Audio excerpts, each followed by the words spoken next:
अगर मैं आपसे कहूं कि हमारे देश का कानून सबूतों पर नहीं बल्कि किस्से कहानियों पर चलता है तो आप शायद यकीन ना करेंगे। लेकिन इस साल के आखिरी दिन 31 दिसंबर 2025 को झारखंड के कोर्ट में जो हुआ उसने जुडिशियल सिस्टम को मजाक बना के रख दिया है। एक अपराधी पकड़ा जाता है, उसके पास से 200 किलो गांजा बरामद होता है।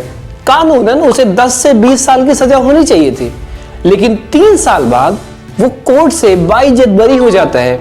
वजह, पुलिस ने कोर्ट में लिखित में दिया कि साहब हम सबूत पेश नहीं कर सकते क्योंकि माल खाने में रखा 200 किलो गांजा चूहे खा गए।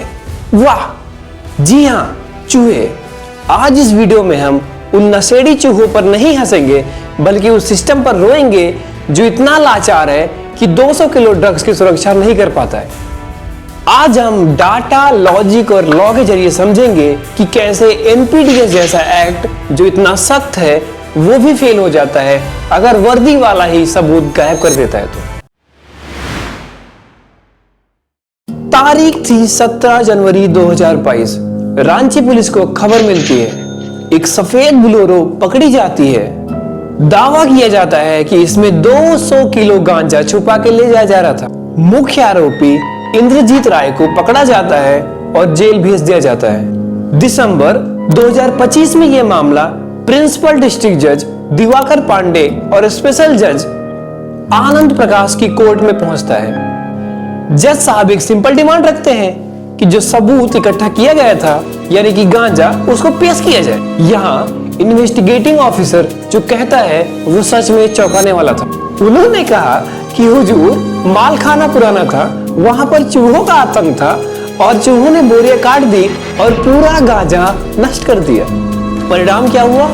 एनपीडीएस एक्ट साफ साफ कहता है no evidence is equal to no conviction. Indrajit Rai को 31 दिसंबर 2025 को बाइज्जत बरी कर दिया जाता है। पुलिस के थ्योरी को एक पल के लिए सच मान लेते हैं। चलिए अब इस पर साइंस और लॉजिक लगा के देखते हैं। गांजा में मिलता है कच्चा कैनबिस और एक कच्चा कैनबिस जानवरों के लिए टॉक्सिक होता है। इसकी गंध इतनी तीखी होती है कि जानवर इसे दूर भागते हैं। अगर चूहे इसे खाते भी हैं तो क्या 200 किलो खाने के बाद वो जिंदा बचेंगे? पूरे थाने में मरे हुए चूहों का ढेर मिलना चाहिए था, लेकिन पुलिस ने एक भी चूहों का पोस्टमार्टम तो शेयर नहीं किया। एक आम चूहा दिन में 15 से 20 ग्राम खाना खाता है। 200 किलोग्राम गांजा यानी कि 2 लाख ग्राम गांजा खाने के लिए 1000 चूहों को कई हफ्तों तक लगातार पार्टी करनी पड़ेगी।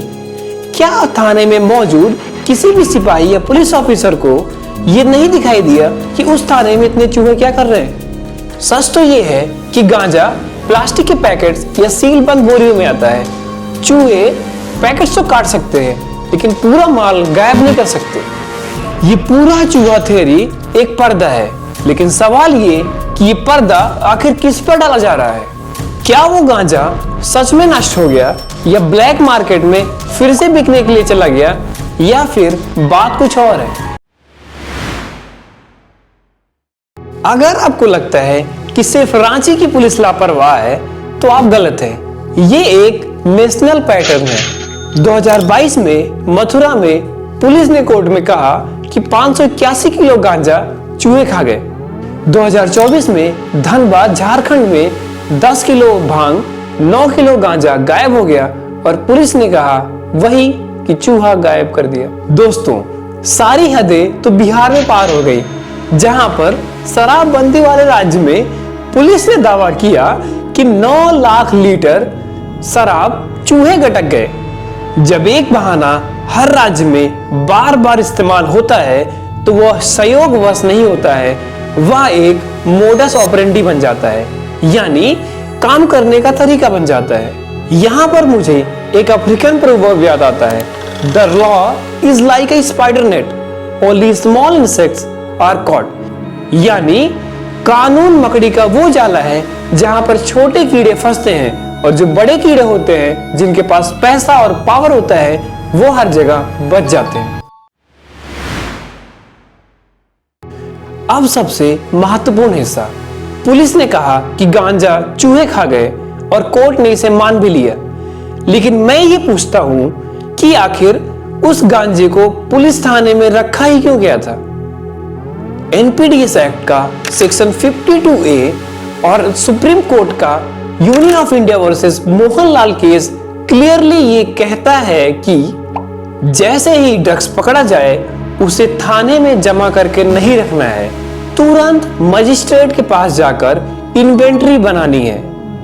मजिस्ट्रेट के मौजूदगी में ही सैंपल्स और फोटोग्राफ्स लेने हैं। बचा हुआ पूरा माल डिस्पोजल कमेटी के द्वारा तुरंत ही नष्ट कर देने चाहिए। अगर रांची पुलिस के द्वारा एनपीडीएस एक्ट 52A का सही इस्तेमाल किया गया होता तो वो मजिस्ट्रेट के पास छोटा सा सैंपल ही कोर्ट में प्राइमरी एविडेंस बन जाता। फिर चाहे वो बचा हुआ 200 किलो गांजा चाहे चूहे खा जाते, चाहे बाढ़ में बह जाता, या चाहे डायनासोर उठा के लिए चले जाते, कोई फर्क नहीं पड़ता। लेकिन पुलिस ने ऐसा नहीं किया। ये लापरवाही नहीं है, ये जानबूझकर कानून की अवहेलना है। तो इसका समाधान आखिर है क्या? कब तक हम उन चूहों को दोष देते रहेंगे? आइए मैं आपको 3 ऐसे सॉल्यूशंस बताता हूं जिससे सिस्टम सही हो जाएगा। पहला है डिजिटल इन्वेंट्री, यानी सीजन के दौरान ही वीडियो रिकॉर्डिंग और डिजिटल एंट्री अनिवार्य होनी चाहिए, जिसको बाद में बदला ना जा सके। दूसरा है एनपीडीएस एक्ट के सेक्शन 52A का सही से पालन करना। अगर घटना के 30 दिन के अंदर पुलिस ने ड्रग्स को नष्ट करके उसके सर्टिफिकेट नहीं दिया तो थानेदार पर कड़ी कार्रवाई होनी चाहिए। तीसरा है अकाउंटेबिलिटी। जब कोर्ट में सबूत ना मिले तो केवल आरोपी को बाइज्जत बरी कर देने से सॉल्यूशन नहीं होगा, बल्कि जो इन्वेस्टिगेशन ऑफिसर था और जो उस समय पुलिस थाने में मौजूद लोग थे उनके ऊपर कड़ी से कड़ी कार्रवाई करनी चाहिए। रांची कोर्ट का फैसला एक आरोपी के रिहाई का फैसला नहीं है, यह हमारे सिस्टम पर एक जोरदार तमाचा है।